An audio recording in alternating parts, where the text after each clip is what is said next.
नमस्कार दोस्तों, स्वागत है आप सभी का झाला एकेडमी पर। थंबनेल पर आपने देखा है कि पटवारी की वैकेंसी ओपन हो चुकी है, तो इसकी वैकेंसी की थोड़ी सी हम लोग डिस्कस कर लेते हैं। डेट की यदि बात करें तो आवेदन पत्र भरने की प्रारंभ तिथि है 4/8/2026, 4 तारीख से शुरू हो चुके हैं और अंतिम तिथि रहेगी 18/8/2026। परीक्षा का दिनांक और दिन यहाँ देख सकते हैं, 22/9/2026 से प्रारंभ हो रही हैं परीक्षाएं। परीक्षा शुल्क की यदि बात करें तो जो अनारक्षित अभ्यर्थी यानी कि सामान्य वर्ग के हैं उनके लिए 500 रुपये हैं और अन्य लोगों के लिए 250 रुपये। यदि हम परीक्षा की ऑनलाइन पद्धति समय सारणी की बात करें तो ये ऑनलाइन परीक्षा होने वाली है आपकी 10 से 12 बजे तक। तो उत्तर अंकित करने का समय है, लेकिन आपको पहुंचना पड़ेगा सुबह 8 से 9 बजे तक। रिपोर्टिंग टाइम यानी 8 बजे ही पहुंचना पड़ेगा। दूसरी पारी में आपको रिपोर्टिंग टाइम दिया गया है 1 बजे दोपहर पहुंचना है।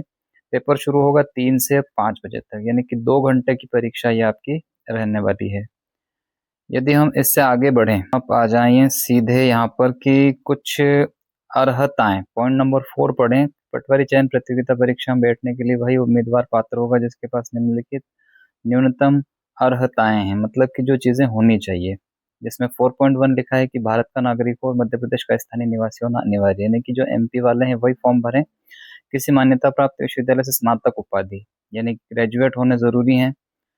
अगला है कि पटवारी चयन परीक्षा तो CPCT score card Hindi typing एवं कंप्यूटर दक्षता सहित उत्तीर्ण होना अनिवार्य है। तथापि सीपीसीटी परीक्षा उत्तीर्ण न होने पर चयनित अभ्यर्थियों को सीपीसीटी परीक्षा नियुक्ति के पश्चात परिवीक्षाधीन अवधि 3 वर्ष के अंदर उत्तीर्ण करना अनिवार्य होगा। मतलब अगर आपके पास सीपीसीटी है तो बहुत अच्छा है, अगर नहीं है तो फिर आपको बाद में करना होगा, जो कि 3 साल के अंदर अंदर उत्तीर्ण करना अनिवार्य रहेगा। ऐसा नहीं करने पर नियुक्ति निरस्त कर दी जाएगी। तो ये तो आसानी से आप कर पाएंगे।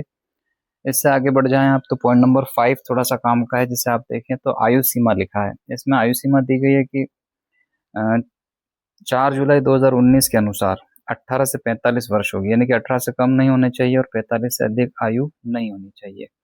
अभ्यर्थी की आयु की गणना 1 जनवरी 2026 से निर्धारित की जाएगी।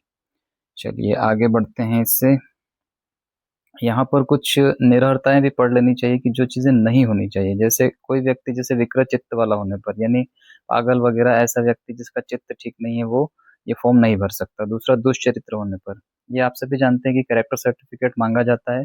अगर कैरेक्टर सर्टिफिकेट खराब है यानी कि चरित्र आपका प्रमाण पत्र में सही नहीं है तो आप ये फॉर्म नहीं भर सकते। यहाँ पर शारीरिक दुर्बलता को भी दिखाया गया है कि जो शारीरिक दुर्बल है वे लोग भी ये फॉर्म नहीं भर सकते। पेज नंबर 142 ये देखिए, प्रश्न पत्र का विवरण। इसमें आपका एक पेपर होने वाला है। ये पेपर 2 भागों में बटा हुआ है। पहला भाग रहेगा जिसमें सामान्य विज्ञान यानी साइंस, सामान्य हिंदी, सामान्य अंग्रेजी, सामान्य गणित, ये तो हो गया एक भाग। दूसरा भाग इसी पेपर में रहेगा जिसमें रहेगा आपका सामान्य ज्ञान यानी कि जीके रहेगा। सामान्य ज्ञान एवं अभिरुचि के बाद आपका सामान्य कंप्यूटर ज्ञान, एक रहेगा सामान्य तार्किक योग्यता मतलब रीजनिंग, और एक सामान्य प्रबंधन। तो पिछले जो परीक्षाएं हुई थी उनमें भी यही सिलेबस रखा गया था और इस बार भी यही सिलेबस है। बस ये है कि आपके पास समय सीमा थोड़ी कम है, तो आप सभी को बेस्ट ऑफ लक। ये वैकेंसी भरें और देखें कि आप इसमें कहाँ तक कर पाते हैं। धन्यवाद।